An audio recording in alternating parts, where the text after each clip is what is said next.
explicar para vocês a importância da movimentação em casa. No processo de fisioterapia, nós trazemos o paciente a entender o seu problema, né?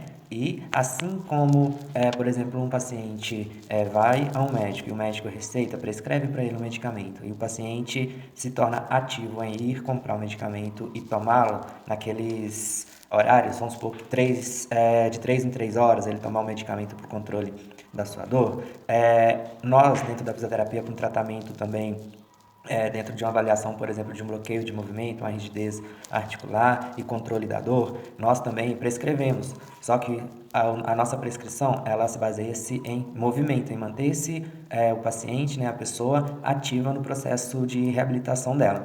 Então, nós avaliamos e em cima da avaliação, nós prescrevemos movimentos específicos para aquela pessoa. Ou seja, dentro de uma avaliação, nós vamos descobrir que o corpo daquela pessoa, vamos dizer assim, que ele tem afinidade com alguns movimentos e outros movimentos no momento se tornam contraindicados para que ela realize.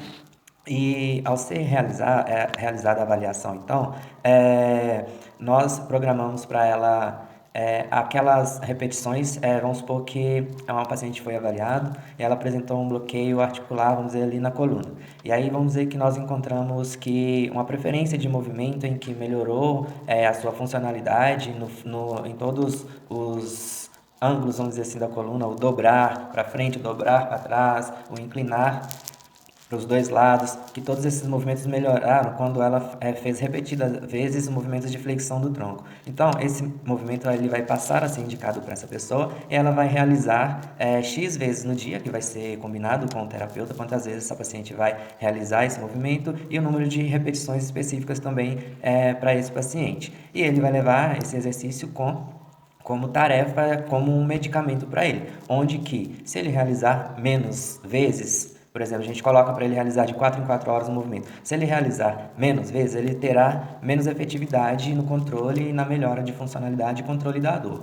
Se ele realizar muito, ele pode exceder e colocar o tecido dele em estresse. E isso também fazer mal. Então é preciso que ele obedeça a prescrição corretamente por um período até ele retornar ao fisioterapeuta e o fisioterapeuta reavaliar e evoluir com o programa de intervenção.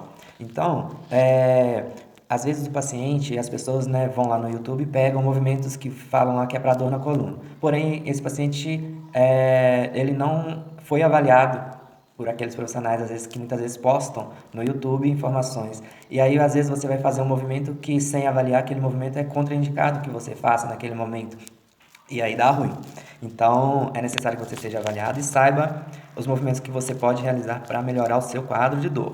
Futuramente você poderá fazer todos os outros movimentos, uma vez que esteja com o quadro controlado. Outra coisa é que nós ensinamos o paciente a realizar uma avaliação dos seus movimentos em relação à sua dor e funcionalidade. A gente ensina para o paciente uma regra de movimento que a gente fala que é sinal verde, amarelo e vermelho. Então, a gente ensina e educa o paciente a saber quando ele pode continuar fazendo o movimento, que não vai ter risco, que não vai aumentar a sua dor. A gente vai ensinar ele quando é preciso ele ligar o sinal de atenção, né? Mas ele não precisa parar o movimento imediatamente, mas ele precisa observar a reação do seu corpo ao realizar tal movimento e quando ele deve parar imediatamente o movimento. Então, nós ensinando isso para o paciente, ele entendendo perfeitamente, o paciente começa a ser liberado para realizar a sua atividade física, o seu exercício físico, que ele, ao fazer tais movimentos que um profissional de educação física, por exemplo, prescreveu, para ele saber se aquele movimento foi indicado naquele momento para ele ou não, e ele não ficar inseguro em realizar o movimento, é só ele saber interpretar esses sinais, verde, amarelo e vermelho. Então, a sua avaliação fisioterapêutica ela é fundamental para desmistificar e que o movimento ele é saudável, mas se você sente dor, tem alguma, vamos falar assim, disfunção de bloqueio articular, rigidez articular, entre outros, você primeiro precisa melhorar esse quadro para se educar no movimento e a partir daí você prosseguir com a sua rotina de atividades. Então, se você tem dúvida e quer saber um pouquinho mais, podem mandar perguntas que eu vou estar respondendo para vocês. No mais, meu muito obrigado.